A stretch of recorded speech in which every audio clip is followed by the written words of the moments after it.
Not too bad on that pronunciation. Not too bad. We'll give you a B+, Levi. Well done. Well, we start out with a discussion of the trumpets. So we have the silver trumpets, which I will be honest with you, I really wish we had silver trumpets for the blowing of the new moon. We use a ram horn, but someone's going to have to raise some money for silver trumpets. So, till we find one. I have actually seen a few online. I was looking, but I wasn't willing to spend the $1,200 to get them. So, but I have found them before. They're out there. To this day, one. Yeah, people still make them, and we can discuss that a little bit. And believe it or not, Well, I mean, there's a certain measurement that's kind of given for them. So, I mean, I don't know. It's kind of like the idea, I think, like you revert to whatever's the most natural use of things if you can't fulfill the civilized use. And we just don't have civilized use. But most of the people who talk about the trumpets in discussion, like I'll read one commentary I was actually looking at before we started today. This is from the Treasury of Scriptural Knowledge, which is one of my favorite Bible study references. It says the two trumpets. The necessity of such instrument will once appear when the amazing extent of this army is considered. There were various kinds of trumpets among the ancients, of different forms and materials, and Eustathius shows on Homer, so he's talking about a Greek talking about the book, Homer's writings in the Greek for the Greeks, where he mentions there are 6 types of trumpets in their day. So he's just giving you an idea that there's different types of trumpets. The second of which was, and this is written in Greek, it is strogagula, or strogaguli. It was turned up around like a ram's horn, which he says the Egyptians used, from being invented by Osiris, so they're giving it credit from some kind of god, when they assembled their people to do their sacrifices. And so what he's saying is like, here's the Greeks talking about how the Egyptians used the same, one of the words used in the Septuagint in the same way, only they accredit it to their own gods. That's basically what he's saying. And also for the assembly of their people. But in opposition to that form, Moses commands there to be made long and in the shape of those that use it as present. So Josephus also informs us, who says that, so Josephus saw what these looked like in his day. They still were using them. Who says they were near a cubit long, and the tube was of the thickness of a common pipe or a flute. The mouth was no wider than just to admit the blowing into them, so they're just small enough that you can blow into them. But their ends are wide like that of a modern trumpet. So they're like So they're like what you see in like all the night movies, like at the Kingdom Castle. So they were curved. I mean, it doesn't mention if they were curved or not. I don't think it would matter if you curved them. I don't know. But I'm thinking about whenever you ever see like they got people lining on both sides of the street and there's a castle in the background. They're blowing. They got this long trumpet. That's what it sounds like to me. A cubit. So a cubit's usually understood to be from a man's fingertips to his elbow. That's about, 18 inches, I guess. Maybe. Somewhere thereabouts. Some people say a cubit's closer to 3 feet. Just depends on what kind of cubit. So I thought that was an interesting read. Just so everybody kind of gets an idea of what we're talking about here. So it's probably a pretty simple device. It wasn't like a multiple loops. And, it didn't have to be fancy. It was either straight or maybe a curve. Mm-hmm. I will say that in the Bible, when you read about blowing trumpets other places, it uses the word teruah, to blow the teruah, which is the word usually used for a ram's horn. Right. And the word teruah usually, it literally just means like thou blow. You blow. So it's like whatever it takes to blow something. And that's, most people think that's a ram's horn or a bull's horn or something like that. And so the word teruah, which we'll be reading in the text, you just won't recognize it unless it comes out. The word teruah comes from the Hebrew word ruah, and the Hebrew word ruah literally means to clamor. and to make a clamorous noise. It's easy to remember because you think of ruin, ruah, right? But then you add taruah, and it's like you make the clamorous noise. So those are words that are all throughout these texts talk about it, and they're assigned to the sound after a person makes an alarm multiple times. So it says, make you 2 trumpets, and they're made of silver, of a whole piece, shalt thou make them, that thou mayest use them for the calling. And so in Hebrew, we'll talk about the Hebrew a little bit. The calling is the same word that we call for the convocations. The calling of the assembly.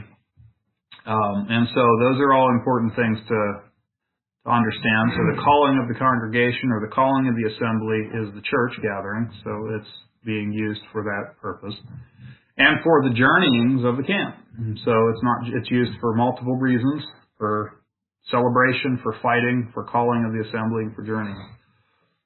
And when thou shalt blow them, and so the word blow in verse 3 is the word takah, which is a very common Hebrew word that's used. When you blow them withal, and the type of blowing is, it's just kind of like any noise really. You don't really know exactly, but whatever sound that vibration of the horn makes, or that squeak of the horn makes. When they shall blow with them all, the assembly shall assemble themselves. The assembly shall assemble themselves to thee at the door of the tabernacle of the congregation. Now, interesting, we talk about the tabernacle of the congregation, which literally is like the tent of the assembly, is one way it's translated. But the word congregation is actually the word moed, which is the same word used for appointed times. So literally, the door of the tabernacle of the congregation could just as well be understood to be the tabernacle or the tent of the appointed times, of the times when God said He wanted worshipped. And so it is talking about the Sabbaths, the new moons, and the feast days. So there is a connection to those things that people knew they were to come to that place during those times.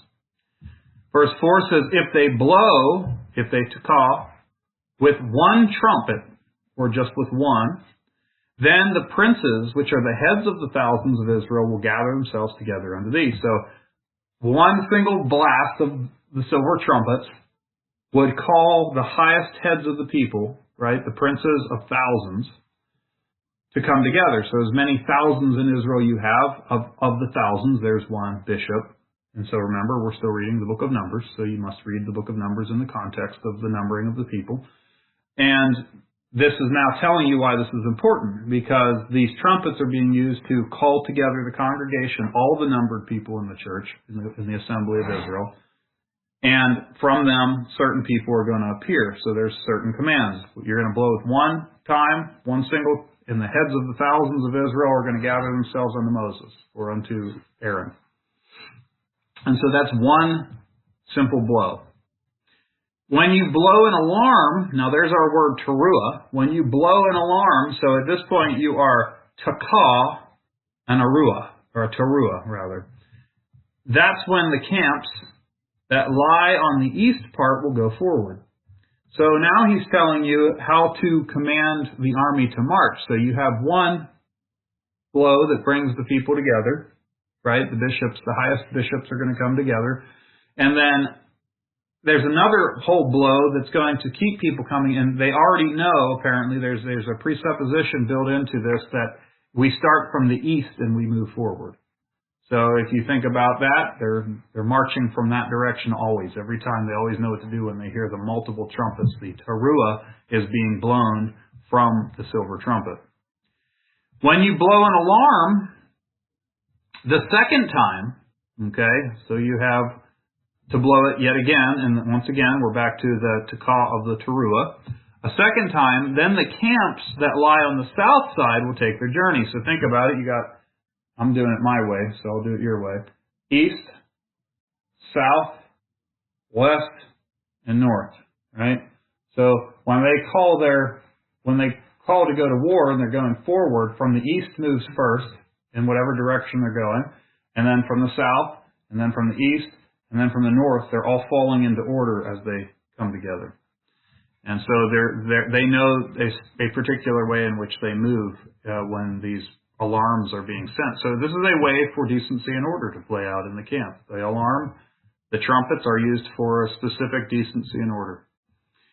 It says in verse 7, when the congregation, when the kolal, the assembly, the church, is to be gathered together, you shall blow, but you shall not sound the alarm.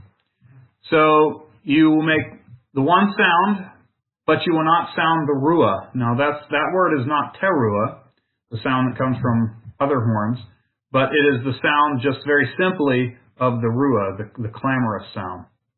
And it's basically sounds like what it's telling you is that they have a specific blow, and I think we could all recognize this. If you think about the way the military does it, and you've all heard it, you've heard like, what's that called, the reveille and all that. Everybody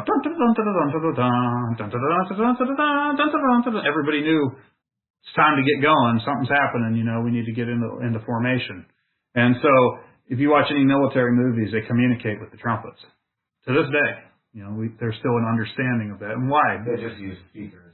Well, in the battlefield, they still use trumpeters because they don't have guarantees. They're not lugging generators around.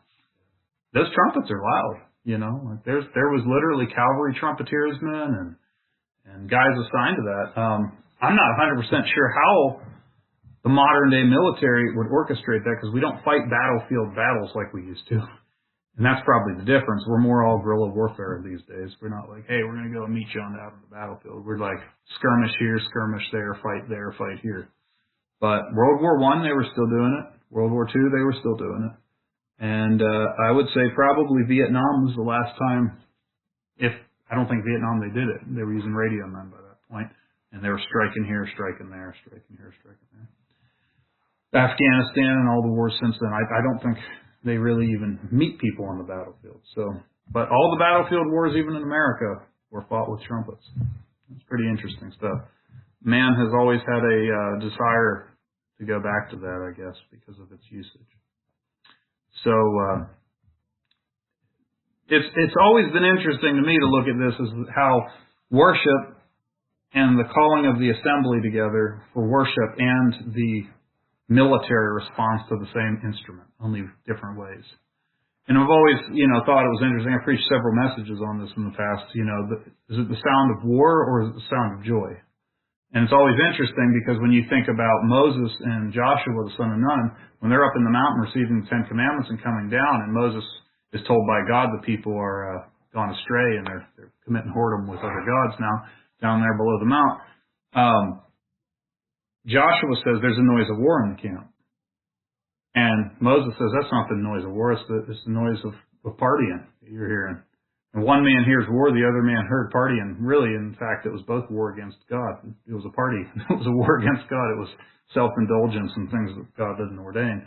And so, very interesting how war and worship all function in the same way. And, there's a reason why the church has always referred to themselves as the church militant or the church triumphant.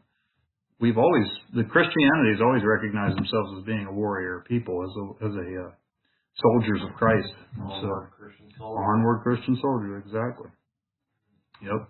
Paul uses the language all the time in the New Testament. Yeah, I don't really know why people don't care for that anymore. Could be the reason that we're just too soft these days. I don't know. But let's see here. Verse 8. Then shall Aaron the priest blow the trumpet.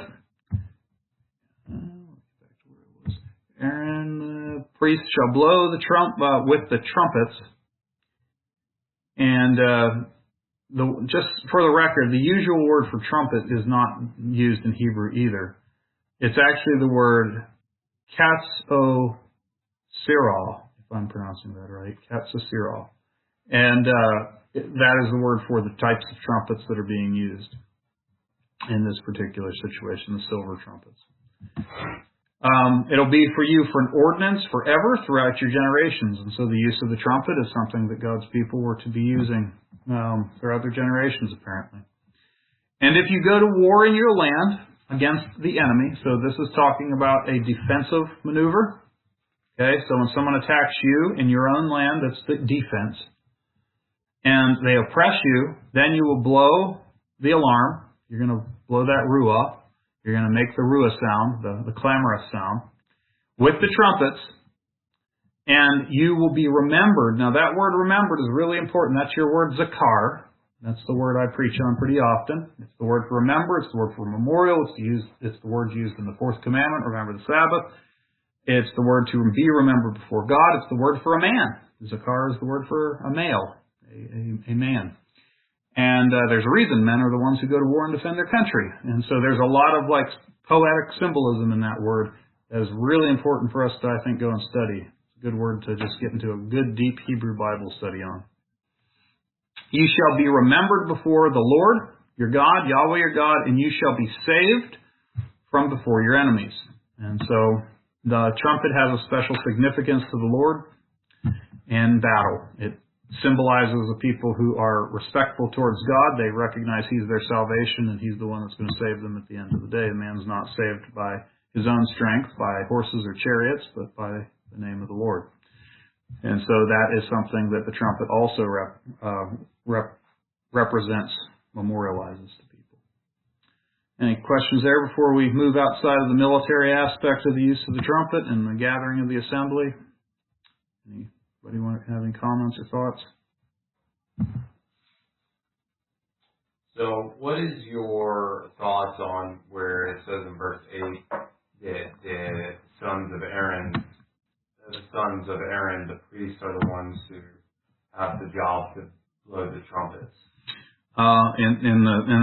In the scenario that they are at for calling people to the temple and to the tabernacle, that is specifically a function of their job. So in the gathering of the congregation to the temple, to the tabernacle, which is their office, they're the only ones allowed to offer their sacrifices there. They're the only ones that are capable of calling the people to worship in that way. Okay. Yeah, calling the people to the sacrifices and calling the people to whatever it is that's going on surrounding the temple. I also think that probably, the problem is you can't really see it in the scriptures being played out. That doesn't mean it wasn't supposed to be that way. It may just mean Israel failed. But you don't see, you see Joab blowing the trumpet. You see Gideon blowing the trumpet. You see other leaders and judges in Israel blowing trumpets for war too. So it can't be specifically, you can't read this language specifically to say that it's just the job of the Levite to blow a trumpet in battle, or else you'd have lots of scriptures would not recognize that. Yeah, I was more so dealing with the specific silver trumpets. Yeah, it seems like that's probably the case. Yeah, the silver trumpets were specifically for this purpose in the journeyings of the people. But once again, while Aaron's people are given this job in 8, the Lord speaks to Moses in 1 and 2, and it's not specified that they're the only people that are going to be doing this job. In the very beginning of this chapter. So verses 1 and 2, when it says that Moses was speaking and saying to do this, it sounds like there's multiple silver trumpets being used for different reasons, but there's certain reasons that only Aaron and his sons, the Levites, are going to use for there's certain jobs that they are only allowed to do. And that's going to be things pertaining to their own system, things that God has said other people cannot do. So it's anything pertaining to the tabernacle. And the reason I'm saying that is because when you read, like I said, the whole example of Scripture shows other men blowing trumpets for gathering people together, for war, and for things like that. So it doesn't seem possible to make the argument that Levites are the only ones allowed to use a trumpet. Now, the silver trumpet specifically sounds like what they were used for both the gathering of the people, plus all the stuff mentioned here is a specific use for this. But it does say in verse 8 that there is certain tasks only given to them. And it sounds like it's the part about going to, worship the Lord before war or something to that effect. So when the congregations be gathered together, you shall blow, but you shall not sound an alarm. The sons of Aaron, the priests, shall blow with the trumpet, and it shall be to you an ordinance throughout your generations. So it sounds like that specific aspect of maybe being saved in war and stuff like that is given to them. They probably are calling the highest bishops to do sacrifice, because you remember they're the only ones that actually came as the representatives for a lot of things in Israel. Like, not everybody went up to Jerusalem for worship. So at this time, when they're on the desert, not everybody came to the door of the tabernacle and worship. So the thousands of Israel seem to be the representatives of the people that are called to the sacrifice, called to the worship there in that specific location. At least that's how it seems to me that would be their function. While they were in that, they are the ones entrusted to the job. But like I said, as you read through the scriptures, especially in the book of Judges and in the book of Kings and Samuel, Chronicles, all the histories of Israel, you do not find Levites being the ones blowing the trumpet. Matter of fact, it's almost always a warrior. It's some kind of general, it's some kind of captain. Joshua, I'd say, even blows the trumpet in certain places, but I can't think in my mind a specific situation where that's the case. Right. So when it comes to warfare and even to make oaths, sacrifices to draw people together for a covenant, they're not using this method. They kind of default to whoever it is that's calling them to the assembly.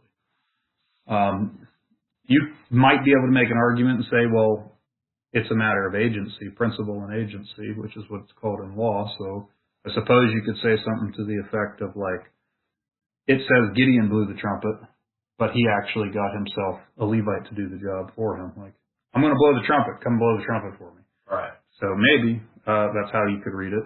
I don't have a much better answer past that. Yeah, I gotcha. Yeah. So because it seems that even Levites were in every single tribe, and scattered throughout the tribe. Yeah, and it could have been Gideon or whoever was always a representative, but it was actually another person doing the job, and they just continually used whether it was a judge or a king as the representative rather than the actual person doing the job. Sure. I'd also say that, if you start reading at that point also, if you start reading at 8, and the sons of Aaron, attaching that onto it, the priest shall blow with a trumpet, and continue the discussion on from there. I suppose it could mean that, but I think you'd be hard pressed to say that it has to be in all circumstances that way, because that would really limit your ability to respond in warfare. Someone's attacking you, and hey, we got to get a Levite to do this. We can't do it. It's like that would really limit your, unless they had stationed posts. Yeah, unless the priests were always around. They were just like, that's your job. Hey, we got an attack. You got to let everybody know. And it would make sense. It's kind of like certifying it's a real, legitimate battle. Well, I would say, it's no different than, having a clergy military man that's going to be in pretty much every unit, every battalion. I know in our today's world we have, whatever, Buddhist clergy, and let's just say the 1800s. It would have been every group of people you would have had so many clergy, soldiers. They were soldiers, but they were clergy, It could have been something similar to that. I personally take the perspective that it looks like to me that it's just the priest's duty to deal specifically with these trumpets. Sure. It's not something where it's like I'm absolute, and I don't even really, there's really not much applicability that we can do today, but well, it just kind of makes sense. It's like, well, it does seem like, the priests were the ones that took care of that, Mm-hmm.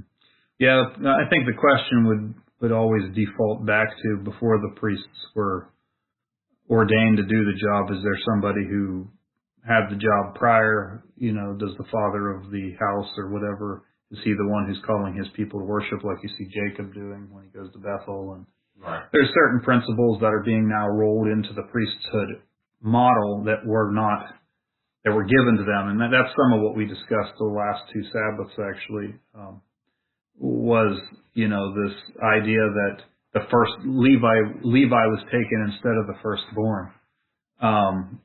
of all the children of Israel. So there was a change, so to speak, in the priesthood where God says, I'm going to take all the functions that were given to the firstborns of the households, whether that's firstborn in birth order or whether that's firstborn in rank, no matter how you look at it. Yeah. Whoever the elected one is, he's rolling that up and giving it to the tribe of Levi, and he literally uses the language instead of the firstborn in chapter 8. So I think you can roll that into that whatever things people were doing to meet for the family meetings, the tribal meetings prior to this, were rolled over into the priest's job so long as the priesthood was there. Right. I know there's a lot of cans of worms that get opened up, but it's kind of like the military today is probably not consulting Numbers chapter 10 to find out who needs to be blowing a trumpet. They're just like, hey, we need a trumpet blower to get things communicated. Yeah. So it's one of those things where we're going to default back to something at some point. And I think that, the church's job is always to be the pillar and ground of the truth. So if there is a proper way to interpret this and represent it to everybody, it's always going to be the witness to society that this is the way things should be.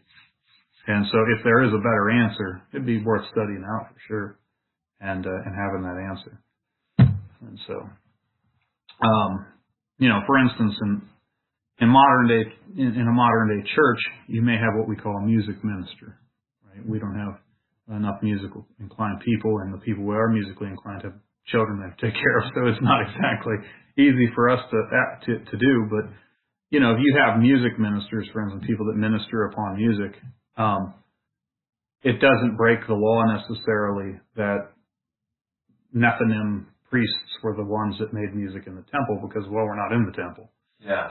So if you start thinking certain ways, like, well, if the priesthood was given this and that rules out their any ability to fulfill this in any normal way of worship, then it would start eventually infringing upon lots of things. Eventually, anything given over to Levi to do would become obsolete. And really, there's just no way you couldn't stop it, because almost everything's been given over to Levi in some capacity within the temple's confines. And so that's something to consider whenever you consider these things. There has to be a way to redisperse the usage of it to have an organized way of doing it with some scriptural warrant. So that being said, we'll go to 10. Also in the day of your gladness, in your solemn days, in the beginning of your month, you shall blow your trumpets over your burnt offerings, over the sacrifices of your peace offerings, that they may be to you for a memorial. There's our word Zakor again. This one in this case is Zechariah, which is just a variant of Zakor. Before your God, I am the Lord your God. And so this is kind of the final statement about the trumpet, and then the next is the application of the trumpet. And so you have the blowing of these things over the sacrifices that seems to ordain the sacrifice. And so it's kind of important to realize that when you talk about times of gladness, solemn days, and the beginning of your month, you are literally talking about Sabbath, holy days, and new moons. So you have the same lineup that you're going to find for all offerings, basically, that are going to take place in Scripture. But once again, since the priesthood is given the job of sacrificing the animal, the blood offerings, and all the things, the peace offerings, the things that are mentioned here, their blowing of the trumpet over the sacrificial elements that they have been given, that only they are allowed. Leviticus 17 says only the priests are allowed to offer blood on the altar, and it has to be organized by them. And they're the ones who number the sacrifices. Then they are specifically the ones entrusted to ordain with the trumpet those sacrifices. Now, that's not to say that there are these days without those sacrifices. They're obviously all natural elements of the world. The Sabbath, the holy days, and the new moons are all things that happen with or without people even noticing it. They are natural and intrinsic parts of the world, especially as lunar Sabbatarians would understand it. They would understand this is just naturally how the world works. But there were certain sacrifices that people had to offer during certain times and were commanded. And we'll get to that in Numbers chapter 28 and 29 here eventually. And those memorials were to be remembered by the trumpet, apparently. So the Levite had a specific job, like we were talking about, to blow the silver trumpet over those sacrifices. Now, we are not talking about the sacrifice of praise or of worshiping God. We're talking specifically of the sacrifice of the new moon, of the holy days, and of the Sabbaths. There were certain animal sacrifices that were supposed to take place only in the temple during those days, and the Levites would blow the trumpet during those times. So, is there anybody want to make a mention or a thought on that? Anything jumping out? Well, why don't we, since we are acquainted with it, I'll take some time to go through verse 10 just a little bit before we go to the journeyings aspect, which is really just a rundown of what happened in the usual situation.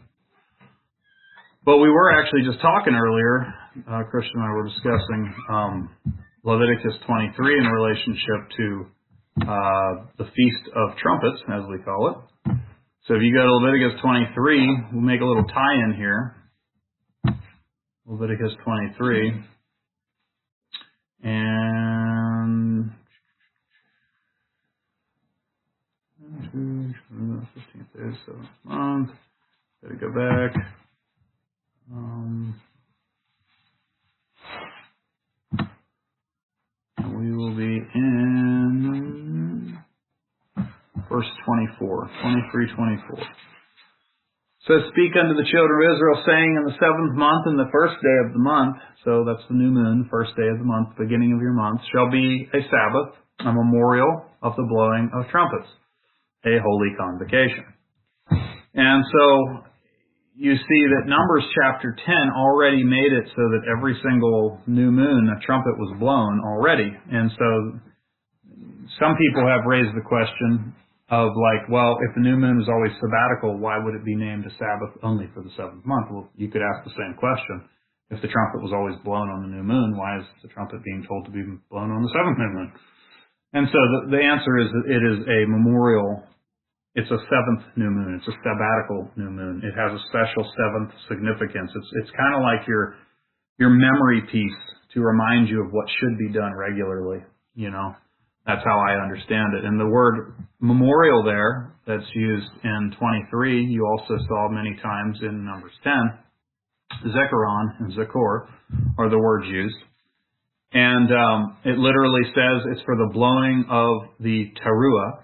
And I will say, interestingly enough, the blowing of the teruah is different than the type of trumpet that's referred to make the sound of a teruah. So one commands a person to blow anything that makes a noise. The ram's horn would be my preference. And the shofar, as it's called in Hebrew. And they would blow that to make the noise. But in Numbers 10, the priests are specifically told they have a job of blowing the silver trumpet, the highest, more beautiful, probably the better sounding thing, most likely, trumpet. So every person on the day of trumpets was blowing something. It was part of the general command to everybody. And like I said, when you meet somebody who would probably make an objection to the keeping of the new moon as a sabbatical period, and they would say something to the effect of, well, if every new moon was already understood to be a Sabbath, why would God specifically say it has to be a Sabbath for trumpets? The same question would go, well, if God says every new moon there's supposed to be a trumpet blown, why does he make a special mention that trumpets need to be blown? So it makes for the same argumentation, really. It kind of, if you can't defeat the logic of one, you can't defeat the logic of the other. So I think it stands, it makes a valid point that this is a memorial time. So it's something where it's doubling the significance of the sabbatical nature and the trumpeted nature of it. Yeah, well, the first month, the 7th month are special months. I mean, there's a lot of similarity between them. Like there's 2 major 7-day or 8-day feasts. But the trumpet's not. There's nothing in Leviticus 23 that says about a bib. A bib's first month, but right. But because it's the normal thing to be done, it would be being done too. Yeah. It sounds like God's just encouraging you. Everybody blow trumpets on trumpets. Make sure everybody makes the noise. It's the remembrance. It's like this is what we do. Yeah, something that's interesting. I mean, I may have noticed this before, but on the on the first month, on the 10th day, you're supposed to pick out the lamb, the Passover lamb. And on the 7th month, on the 10th day, you're supposed to fast. Yeah, they exactly mimic each other in different ways. And one's about eating, and then the other one's about not eating. Not eating. So it's interesting. It's like it's just an absolute off. It's like two sides. Yeah. Mirroring each other. It'd be interesting to know the facing the location of the moon during those 2 months too. Actually, I this is a long time ago. I did a study on that actually, but so this is really cool. In our hemisphere, I can only speak. In our hemisphere, the sun is in Aries, which means ram, the ram constellation, right. And the full moon during Passover, for instance, is in Libra. The 7th month, the sun is in Libra, and the moon is in Aries. So that's an exact opposite. Okay. So I think that's actually pretty amazing. There's actually a guy who, his name is Jonathan, who I've been in touch with, who's writing a book about a lot of this stuff. It has nothing to do with me. It's his own studies. Has nothing to do with the group I've studied with over the years. But he kind of came to it all on his own, and he's writing out different things. And we've recently had a couple phone calls together, and he's found a lot of this stuff just through studying. I was like, oh yeah, I was talking about that like 10 years ago. I thought that was fascinating. I was like, I never wrote a book about it, but I'll be interested in promoting yours once you get it written. So there's a lot of people who have noticed those parallels. They're like, wow, that's pretty neat. Well, that's one thing I don't follow when it comes to the lunar. I don't, and I know it's more important.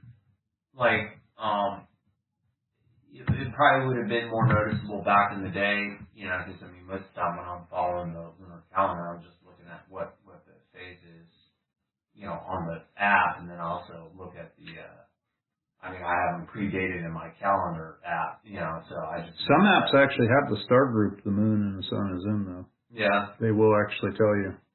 But, I mean, it would just be fascinating, if it's like during the month of, or March, April, whatever, March, April, or May, it's there, and then during the month of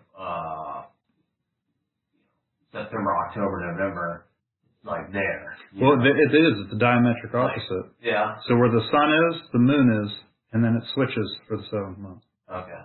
But they're in the same two locations. So it's not going to be the same March and April. No, I'm saying first lunar month, 7th lunar month. Right. Like if you're keeping it by an Abib-based calendar, it's always going to be the opposite. Wherever the full moon is where the sun's going to be in the first month, and they'll swap. They'll swap. Yeah. Libra and Aries are diametrical opposites. Now, I guess the only thing is that this would probably be the same in Israel, but I don't know if we could say it would be near the equator. Well, whatever diametrical opposite you're on, it's going to do the same thing no matter where you're at, though. You think even in the far south? Not the same star groups, though. So I'm just telling you where we're at, because that's all I know. Yeah. But if you were to have, whatever the diametric opposite of one group is, the full moon and sun are always going to swap. So whatever it is for Passover starting day, because it's only going to happen during full moon, it's going to be the opposite for the starting day of Feast of Tabernacles. Okay. Yeah. I probably have something somewhere printed up, some kind of imagery on it. I'll have to dig it up and see. Yeah. But day of your gladness and your solemn days in the beginning of your months, the Septuagint specifically says in your new moons. You shall blow with the trumpet over your burnt offerings, over your sacrifice, to your peace offerings, that it may be to you for a memorial before your God. I am Yahweh your God. So one more reference we know pretty well, Psalm 81. I'll give you that also to kind of help explain this, that this is a general and regular practice that happened in Israel during festive times of celebration. It seems like the blowing of the trumpet became a pretty common happening among the people. Psalm 81, it's to the chief musician upon Gittith, the psalm of Asaph. Sing aloud unto God our strength, make a joyful noise. Now notice that's the word ruah a joyful ruah. and so it's definitely talking to everybody. Unto the God of Jacob, it says, take the psalm, bring hither the timbrel, the pleasant harp, and the psaltery. It says, blow up, and that's the same word used in Numbers, takah. Blow up the shofar. This time it uses shofar, which is the ram's horn. Okay? Blow up the shofar in the new moon, in the time appointed and on our solemn feast day, for this is a statute for Israel and a law for the God of Jacob. So it's obviously that the silver trumpet was the priest's instrument. The common man used the shofar, which is the ram's horn. So one of the reasons why I have no problem with, I don't feel like I'm trying to do a priest's job if we were to blow the trumpet on the new moon, is because Psalm 81:3 does not use the word for the silver trumpet. It switches it out with the common use. So it sounds as if what God is saying to the common man is celebrate the new moon with festivity, with timbrels and harps, and sing and make noises and shout and be happy. And this is what God wants out of his people. This is the law of the God of Jacob. So Psalm 81 helps us understand Numbers chapter 10, verse 10, as does, I think, understanding it through the lens of Leviticus chapter 23, verse 24. And we could go through a few other verses, but I think that'll probably suffice to help give us an understanding of it. So there's a reason why, for instance, we read Numbers chapter 10 every new moon, so people understand that this is, as we sing praises to the Lord, as we offer the sacrifice of praise as common men, not as priests. I mean, we're priests before Jesus Christ, kings and priests in that sense, according to Revelation, but we are not Levitical priests. And so as we offer the sacrifice of praise, we have the trumpets that are obviously able to be used in the same way, in the same fashion. We have Psalm 81 that justifies our use of it in the Bible, that gives us definitely the use of it. And for the seventh month, we should be totally involved in that activity. That's what God wants out of us. It shouldn't just be a boring old new moon. It should be something festive and memorial about it, and a happy time. So, with that being said, is there anything more we can add to that, or anybody have any thoughts?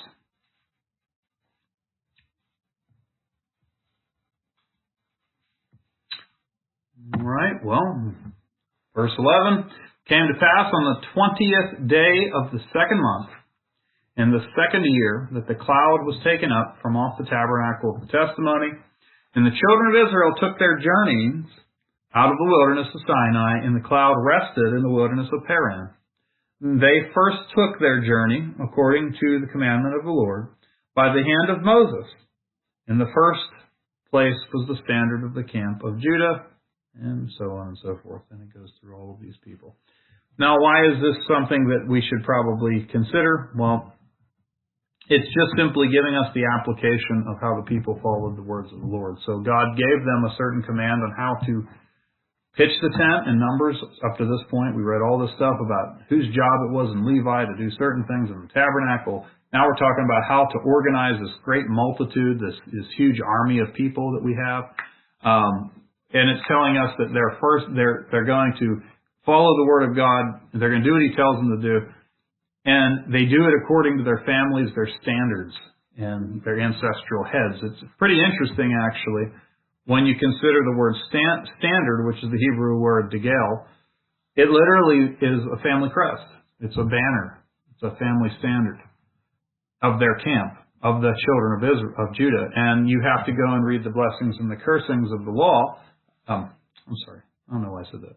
To go and read the blessings of Moses and Jacob and the cursings of them that are mentioned in the book of Numbers, or not Numbers, Deuteronomy 33, and I think it's Genesis chapter 43, if my memory serves me right. I might be wrong about Genesis.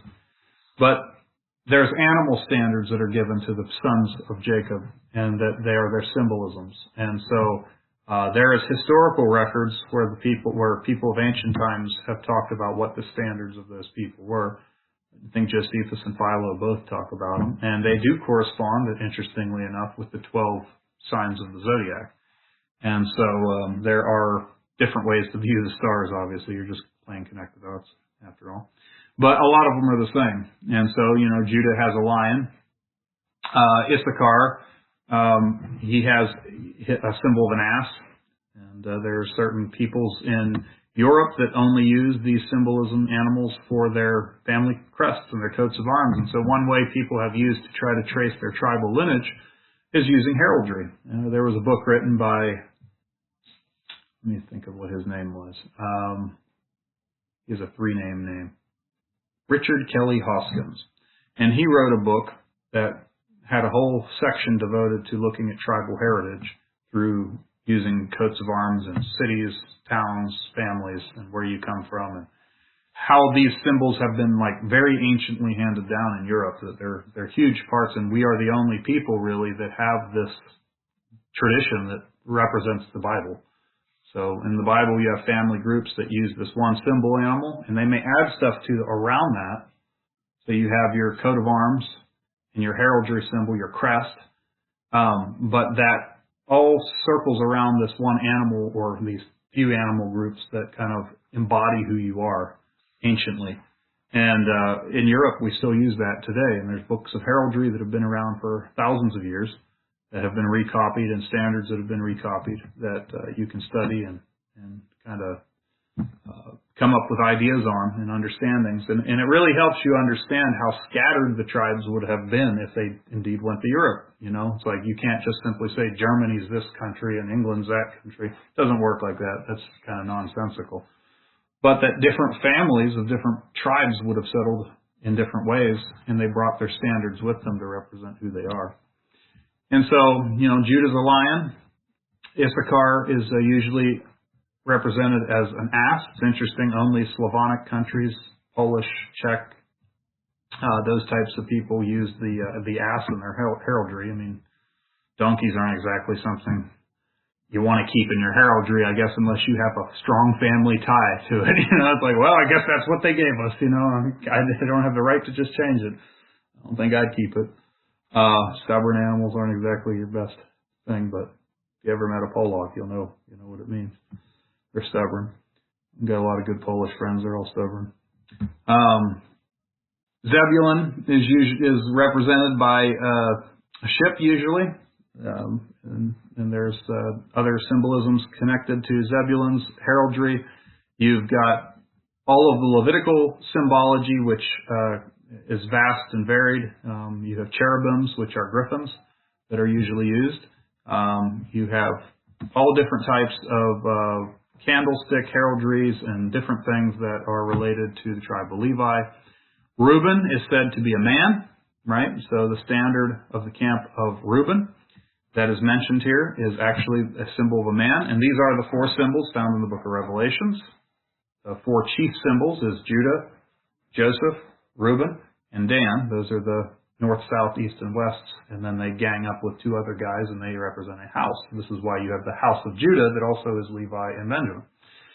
And so you may have a chief symbol, but others fall into that category, right? You have the tribe of Simeon, which I believe the sword weapons are usually used because the instruments of cruelty are in Simeon and Levi's hands together whenever they executed judgment upon the ones who forced Dinah.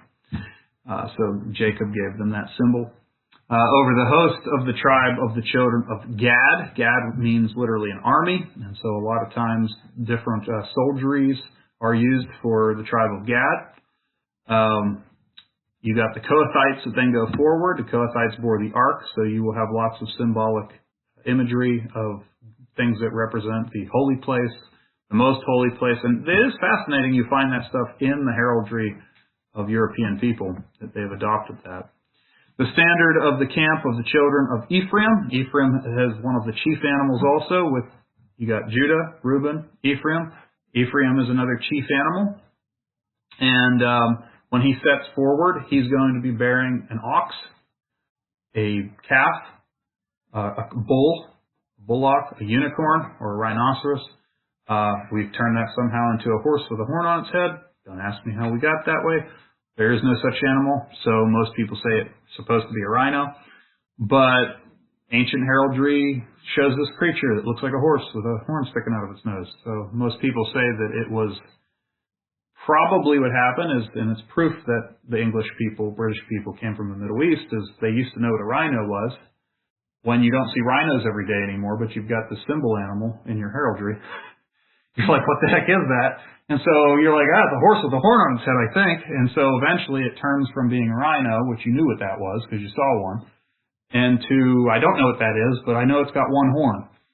And we call it a unicorn. So it has one horn. And so now we just draw a horse and put a horn on its head going, I guess. So why does the Union Jack have a horse with a horn on its nose and we call that a unicorn? Well, because people forgot what rhinos look like over time and they changed the way it looked. So those are the symbol animals: ox, unicorn, rhino of Ephraim, who's one of the chief tribes. The tribe of Manasseh also has a certain symbolism that is tied with Joseph that represents him as well, and they have their own heraldry, but they're separated off from Joseph. They share in Joseph's heraldry or Ephraim's heraldry also, but they have slight variations. Benjamin is usually symbolized as a wolf. Benjamin is a wolf. It says in his blessing that he will devour in the evening and in the morning, that he's to be looked at as a wolf. So the symbol animals you will find in many people is a wolf for their standard. It's another way to identify your people. The standard of the camp of the children of Dan, which is my tribe. Dan has a varied amount. He's a serpent, he's a young lion, and he's also an eagle. The eagle's a hard one to track down because historically we know even Josephus and I think Philo also record the eagle. But that's not specifically mentioned, really easy to find in there. But what we do find is in the prophecies of Dan, the eagle comes out as part of his heraldry. And it's one of the ones used in Revelation. Revelation, Dan's heraldry is an eagle for sure. And so he's a chief man in his tribe also. So those are the four cardinal tribes of Israel. Once again, Judah, Reuben, Ephraim or Joseph, and Dan. Those are north, south, east, and west. Those are your four cardinal tribes. Asher is an odd one. Asher has certain blessings that are given to him. One of his symbols are a shoe, an iron shoe. One of his symbols are the ocean. Things about the ocean, like Zebulun, they have a shared heritage, and there's symbology that is found in that particular line of crests. The tribe of the children of Naphtali.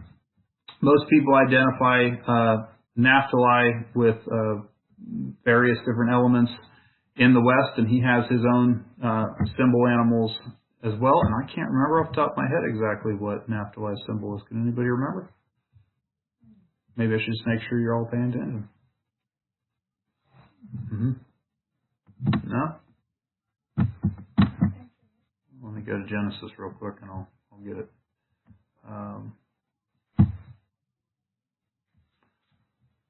Let's see here. And then I can tell you the exact chapter so that I don't mislead anybody. Because 45 stuck out in my head, but I'm thinking I might have been wrong. Naphtali. No, it's 49. I'm way off. Yeah. So, and Naphtali, we'll go back to Asher to make sure I get that right. It says, out of Asher, his bread shall be fat. So bread in the symbolism, and he will yield royal dainties. So you got like food. Naphtali is a hind or a deer that is let loose, and he gives his goodly words.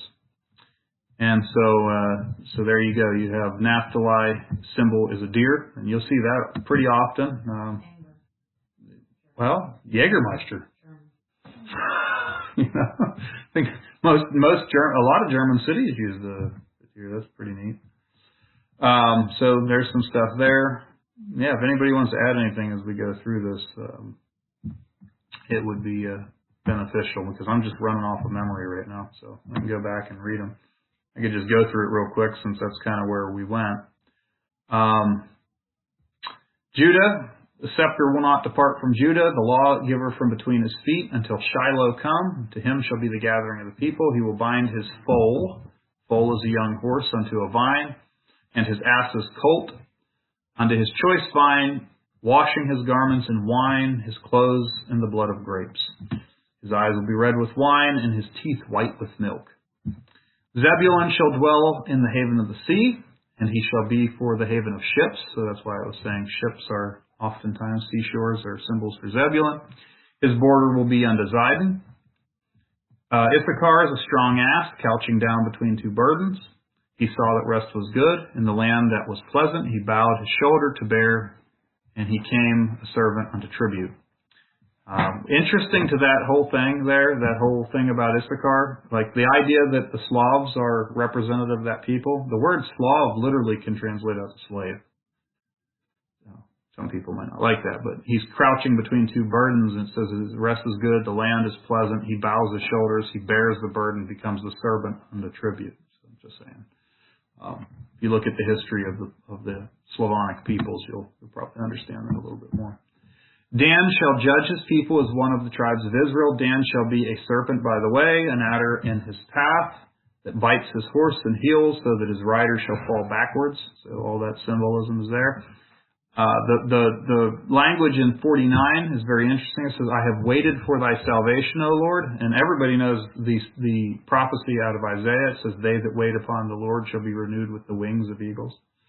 And it corresponds to this prophecy. So some people believe that's why the eagle became part of the symbol of Dan over time. Gad is a troop. So like I said, an army shall overcome him, but he shall overcome in the last. Asher, his bread is fat. We already read that one. Naphtali is a hind loose.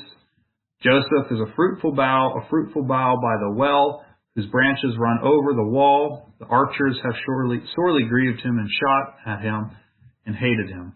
But his bow abode in strength, and his arms of his hands. So you got fruitfulness. You've got bows. You've got all kinds of symbology there that's going to be coming out of that. Is made strong by the might of the God of Jacob, and from thence is the shepherd and the stone of Israel. Even by God, the God of his fathers, who shall help thee. By the Almighty, who shall bless thee with blessings of heaven above and the blessings of the deep that lies under the blessings of the breast and of the womb. And so Benjamin, go down to 27, Benjamin shall raven as a wolf in the morning, devour his prey, and at night he shall devour the spoil. And he says, these are the 12 tribes of Israel. And this is that which their father spake unto them and blessed them, every one according to the blessing that he has blessed them. That's just one. Deuteronomy chapter 30 gives a whole other set of blessings for the standards that we're looking at. In Deuteronomy 33. There's only so much you can say about Numbers chapter 10 when you want to dwell on the standards, because, well, I mean, what are you going to do with it other than try to understand what their standards are? Other than just read, these guys went marching. There we are, we're done.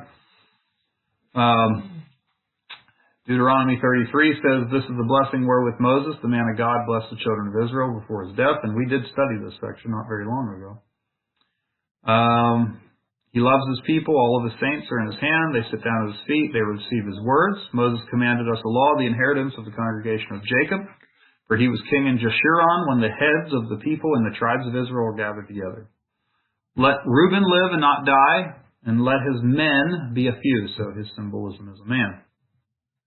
This is the blessing of Judah. He said, hear, Lord, the voice of Judah, and bring him unto his people. Let his hands be sufficient for him, and be thou a help to him from his enemies.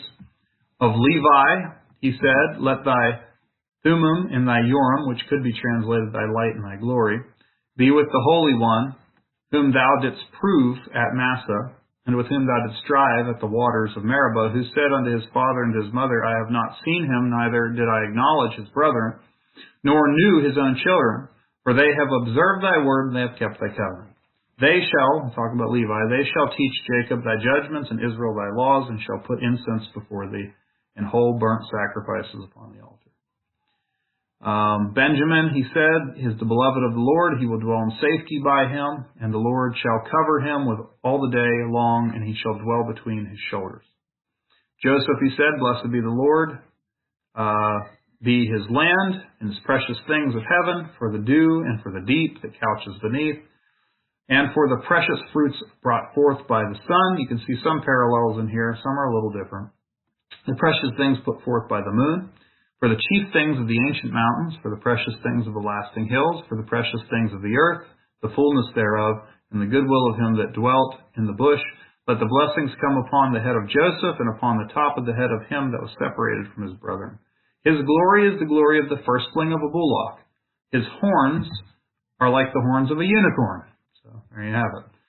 And with them he shall push the people together to the ends of the earth, and they are the 10,000s of Ephraim, and they are the thousands of Manasseh. So you see that Manasseh shares in the blessings of Joseph in that way. Zebulun, he said, rejoice, Zebulun, in your going out, and Issachar in your tents. So you also have a symbol of a tent. They shall call the people unto the mountain, and they shall offer sacrifice of righteousness. They'll succor the abundance of the seas and the treasures of the sand. Gad, he said, blessed is he that enlarges Gad and dwells as a lion and tears off the arm with the crown of the head. There's actually symbolism in Europe of a lion ripping someone's arm off in tribes. So it's actually preserved to this day. You can find some of those symbols, which is like interesting. Yeah. Wanted to communicate something. It's actually really graphic if you think about it. He's tearing the guy's arm off all the way to the crown of his head. It's like ripping it all the way, like the skin all the way up to his head. It's really graphic. He provides the first part for him because there is a portion of the lawgiver. And he was seated and he came with the heads of the people. He executed the justice of the Lord and his judgments with Israel. Dan, he says, Dan's a lion's whelp. That means a young lion. He will leap from Bashan. So a leaping lion. Naphtali, he says, are Naphtali satisfied with favor, full with the blessings of the Lord, possess now the west and the south. Asher, he says, if Asher be blessed with children, let him be acceptable to his brethren. Let him dip his foot, remember I said the shoe, his foot in oil. The shoes shall be of iron and brass, and as thy days, so is thy strength. And like I said, you go and look in some of the heraldry of Europe, and you will find just a shoe. You're kind of like, why'd you choose that? Well, maybe it's just been passed down for a very, very long time, and just don't mess with the ancient landmarks, so to speak, because that's what God had told your fathers way back to make as their symbol, and they're still doing it. So I think the only real thing we could probably add to that after looking at the journeyings of the people is a little discussion between Hobab and Moses' father-in-law with Moses in 29. And we'll probably close it down. Moses said to Hobab, the son of Raguel or Raul, depending on how you want to translate that. Now, I'm of the opinion that that's Job, by the way. That's my opinion. I get that from the Septuagint translation of the last chapter of the book of Job. The Midianite, Moses' father-in-law, we are journeying unto the place of which the Lord said, I will give to you. Come thou with us, and we will, as we will do thee good. For the Lord has spoken good concerning Israel. And he said unto him, I will not go, but I will depart to mine own land and to my own kindred. This is a really interesting verse because here you have, and we know that at least some of Moses' father-in-law went with them. I don't know if they all did. But you can see this natural desire that the priest of Midian has towards his own kindred. He wants to go back to his own land and his own kindred, his own people, and his own place. But Moses is saying, hey, we're going to give you blessings if you dwell among us. But what we find is, well, some of the Midianites that were of this line did decide to do that. Jael, you remember Jael actually kind of won the war with Sisera. She nailed, we were just talking about this the other day, remember, Katie? Jael actually nailed Jabin's head to the floor with a tent peg, and she wasn't even an Israelite. She was a Kenite, which is a descendant of these Midianites, and she is one of these people who are related to Moses' children in this way. And so, while they were not Israelites, they were given a place to dwell with Israel in tents. And they acted as if they were Israel, but they had no land inheritance. They were not one of the tribes, so God did not give them land, but they were treated, very fairly. They were treated like strangers should be treated. They were married into. They were strangers who dwelt in Israel. Yeah, they were resident aliens, is what that would be called.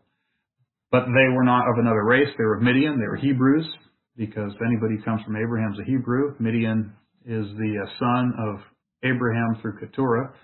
So they are Hebrews in that sense, but they bonded themselves to Israel and eventually became totally absorbed into Israel. And if you think about it, what that means is that Moses' children all come from half the priestly line of the Midianites. So there's two priestly lines, Levi and Midian's lines, that come together in that particular situation. So I think that's interesting to just kind of think about and mention as we think, why? Because we're talking about numbers again, and we're numbering the people. So why do we have this, Israel would be saying, why do we have this group of people that are unnumbered that live among us? They were asked to come with us because they were our guides in the wilderness, and we're going to treat them well. And over time, they would become part of Israel through marriage. Of course, you'd have to wait till all the males no longer exist, and the women are all married into the tribes. But nevertheless, that seems to be happening, and it seems like these guys existed right alongside Israel for several hundred years as they continued with them. So just something to kind of consider whenever we think about how we deal with strangers and how things like that are understood. And I don't mean racial strangers. I mean traveling strangers in this particular instance. So same race, different nationality, so to speak. Blessing would be if they don't get destroyed and the rest of the Midianites. That's right. Itself is destroyed. That's a good observation. I never thought about. Makes you wonder if the reason the Midian went astray and started worshiping other gods is because their priests went and hung out with Israel. The guy who was converted to Yahweh didn't go back and tell him to change. That's actually an interesting thought. But yeah, what Em was talking about is the Baal Peor incident. So eventually the Midianites are destroyed, everybody but the females, who are then absorbed into the tribe. All the men are slaughtered, and Israel's commanded to get rid of them because of the deception that they tried to play on them. So yeah, and they started working with the Moabites, which are a bunch of inbreeds. So got that too. Anybody have anything they want to mention, or any questions or comments before we close up? No? Okay. Well, we're going to call it a day of Bible study then. Ending as we can end, I guess, as Moses ends here, as it sounds like he proclaims to the people in some form of prayer. He says, "Rise up, Lord, let your enemies be scattered, and let them that hate thee flee from before thee. And when they would rest," he says, "Return, O Yahweh, unto the many thousands of Israel." Sounds like a pretty significant statement there that God would say as the people would journey at the sound of the trumpets. So, would have been a pretty awesome sight to see. It's amazing anybody was not converted to God, that they lived in this environment. All these rebels and all these people murmuring and not believing. And yet they see the power of God on a regular basis. 1, 2, 3, 4, 5 commandments, 6, 7, 8, 9, 10 commandments. 10 commandments Yahweh gave to Israel, his people. Thou shalt have no gods before me, make no idols, worship Yahweh. Don't misuse the name of God, and keep the Sabbath holy. Honor father and thy mother, do not murder, no adultery, do not steal or bear false witness, and thou shalt not covet. Honor all these 10 commandments, every single one's important. Keep them written on your heart to love your Father Yahweh. You blowing the trumpet? Katie is. Oh, that's just one single trumpet. He didn't want to sound the alarm. Right. That's right. All right. Great job. Great job. Thanks, Ed. All right. Well, let's close down with a word of prayer. You're welcome. Yeah. Thank you. Let's close down with a word of prayer today. Father Yahweh, thank you for this day again. We thank you for your word. We thank you for your law. We ask you to help us understand it, process it, learn more from it every time we read it, put more things together. I ask you, Father, that you be with all of us throughout this week to come.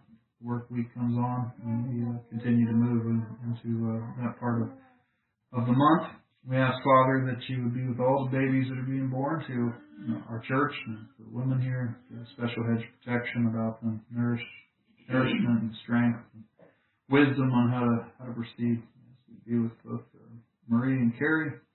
We ask that you would be with many who have asked for prayer. We have people that are asking for prayer for moving and for wisdom on things that are happening in their life. And we ask, Father, that you would just protect us and be with us, teach us, guide us, bring us together. Help us as a church in general as we continue structuring the things that need to be structured for us to move forward. Give us confidence to do what's right. Teach us where we're wrong. I ask you also that you would be with all the marriages of the people that we have asked for prayer and just are in great need. We ask you, Father, that you would be with many of our people. And marriage is such a key cornerstone part of our faith and part of our church and just part of your world. And we just ask, Father, bring us together as husbands and wives and help our young ones find mates so that they can continue into the future and continue teaching your ways to their children. Receive the blessings of your law. I ask also that you would allow us to live a peaceable life in the land that we live in. You told us that we should pray for those that have authority over us in government. I know for me personally it's very hard for me to pray that prayer. But I know, Father, you can do the things that need to be done, and most importantly that you give us the ability to live peaceably. You would bless us in that way. So I ask for these things and try to remember the right things to pray for the church. In Christ's name we thank you.